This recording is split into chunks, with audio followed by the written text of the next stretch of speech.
April 6th, 1966. A typical autumn morning in Clayton South, a suburb of Melbourne, Australia.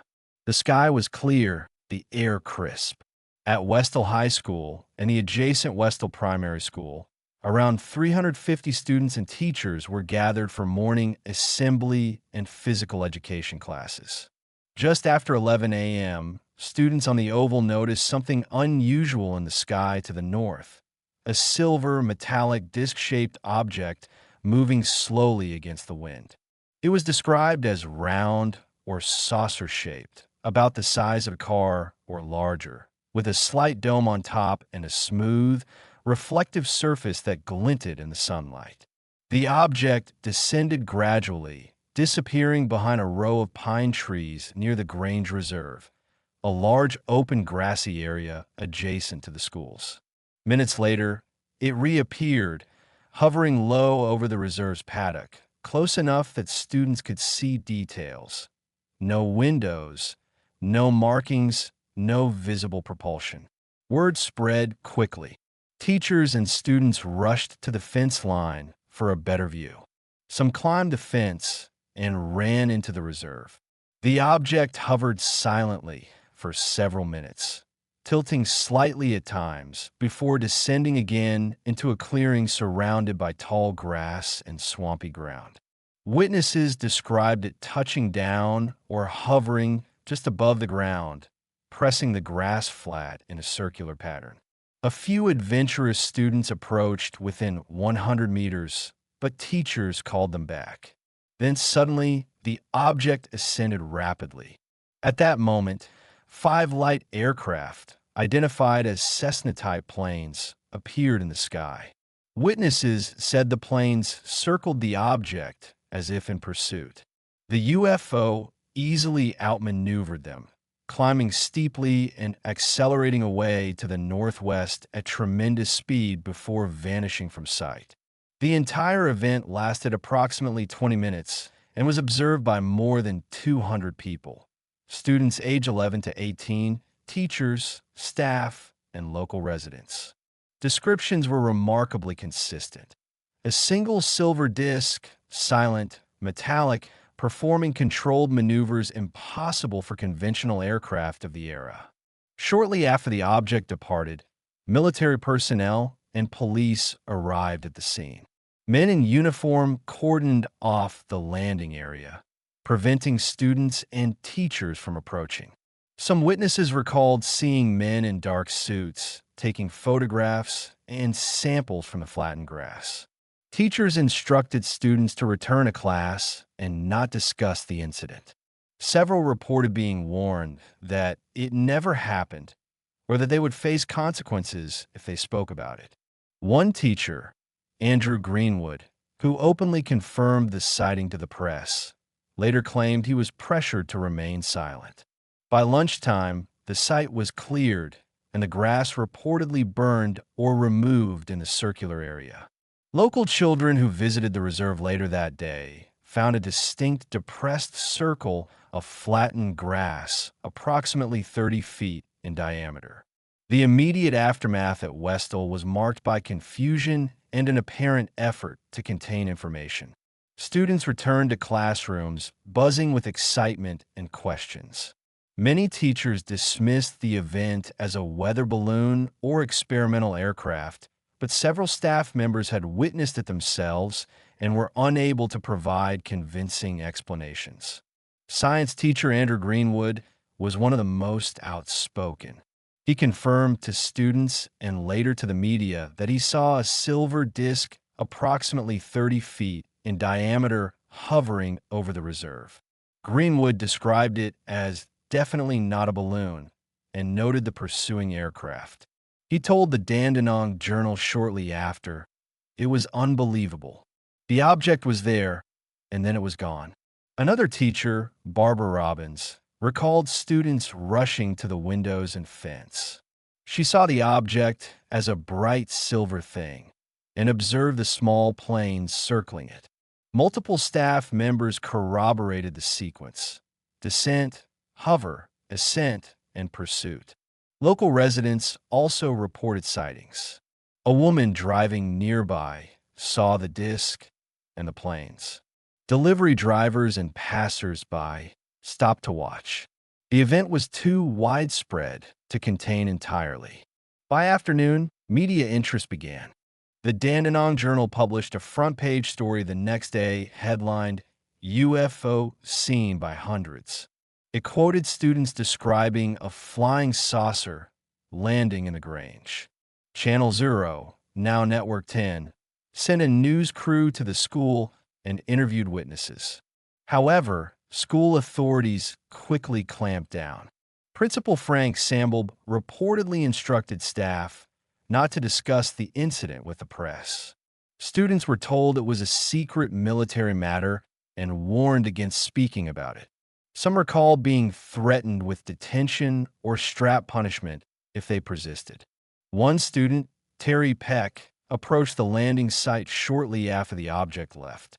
She described a perfect circle of flattened yellow grass about 25 to 30 feet across, with the grass swirled in a clockwise direction. Other children confirmed the circle, noting it remained visible for days until authorities allegedly removed the topsoil. Military and police presence was reported by multiple witnesses. Students saw men in uniforms arriving in vehicles and cordoning the area. Some described men in black suits taking measurements and samples. A local resident claimed to have seen Army personnel loading equipment into trucks. The headmaster reportedly received phone calls from government officials. Years later, witnesses recalled being visited at home by plainclothes investigators asking them to sign statements or remain silent. Despite the suppression attempts, the story spread. Local newspapers ran articles, and radio stations discussed it. The Victorian Flying Saucer Research Society, VFSRS, and civilian investigators began collecting statements. Over 200 independent accounts were gathered, showing remarkable consistency in key details: the silver disc, its descent and ascent, the pursuing planes, and the military response. Early official explanations emerged quickly. The Royal Australian Air Force, RAF, suggested the object was a weather balloon or nylon target drogue used in military training. They claimed the pursuing planes were trainers from Moorabbin Airport. These explanations were swiftly challenged. Weather balloons do not maneuver against the wind or ascend at high speed. Target drogues are towed, not free-flying. No records showed balloon launches or training exercises in the area that day. Witnesses familiar with aircraft, including teachers and students with aviation interest, rejected the balloon theory. The object was metallic, structured, and performed controlled flight impossible for balloons or parachutes. The Westall incident did not fade quietly. Over the decades, it has become one of Australia's most significant and enduring UFO cases, driven by the sheer number of credible witnesses and the persistent questions surrounding the official response. In the years immediately following 1966, investigations were limited. The Victorian Flying Saucer Research Society collected statements and concluded the object was unexplained. The RAF files on the incident, released under Freedom of Information, contain witness reports but offer no definitive conclusion beyond suggesting possible misidentification. However, many witnesses felt silenced. Several reported visits from authorities, police, or military personnel, advising them not to speak publicly. Andrew Greenwood, the science teacher who went to the press, allegedly faced pressure from the education department and left the school shortly after. Other staff members were reportedly transferred or retired early. The physical evidence at the site vanished quickly. Local children who visited the Grange the next day described this circular depression with swirl grass. By the weekend, witnesses claimed the topsoil had been removed and the area reseeded. No official records explain who performed this cleanup. As the witnesses grew older, many came forward. In 2006, on the 40th anniversary, a reunion was organized at Westall. Over 50 former students attended, sharing stories that had remained consistent over 4 decades. Documentary filmmaker Rosie Jones attended and was inspired to produce Westall 66, a suburban UFO mystery, released in 2010.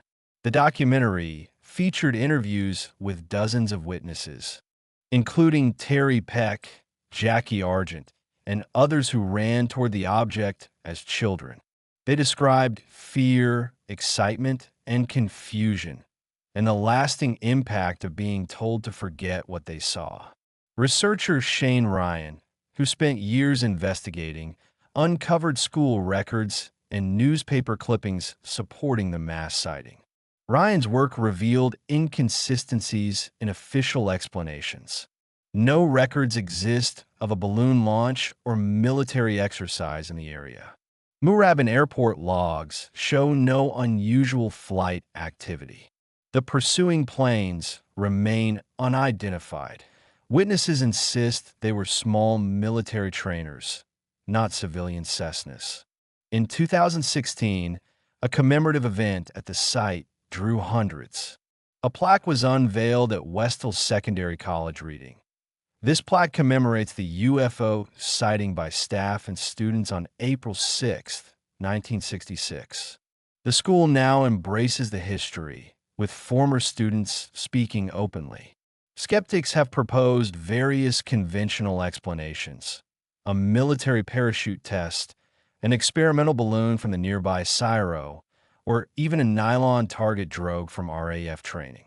However, none fully account for the structured metallic appearance, controlled hovering and ascent, or the pursuing aircraft. The Cairo denied launching balloons that day. Parachute tests do not produce disc-shaped objects maneuvering independently. The drogue theory fails to explain the low hover and rapid departure. Comparisons to other mass school sightings, such as the aerial school incident in Zimbabwe, 1994, highlight similarities: children observing a landed craft, military response, and pressure to remain silent. The Westall case stands out for its scale and credibility. Over 200 trained observers, teachers, and older students provided consistent accounts without collaboration. No evidence of hoax or mass hysteria has emerged. Psychological evaluations of key witnesses show no signs of fabrication. Nearly 60 years later, the incident continues to challenge official narratives. It represents one of the largest daylight mass sightings in history, occurring in a populated area with no satisfactory conventional explanation. The children who looked up that autumn morning saw something extraordinary: a silver disk that descended, hovered, and departed with ease, pursued by aircraft that could not keep pace. They were told to forget, but they did not. Their collective memory endures as a testament to an event that authorities could neither fully explain nor entirely erase. Whatever visited Clayton South on April 6, 1966, it left an indelible mark on hundreds of lives, and a mystery that refuses to be dismissed.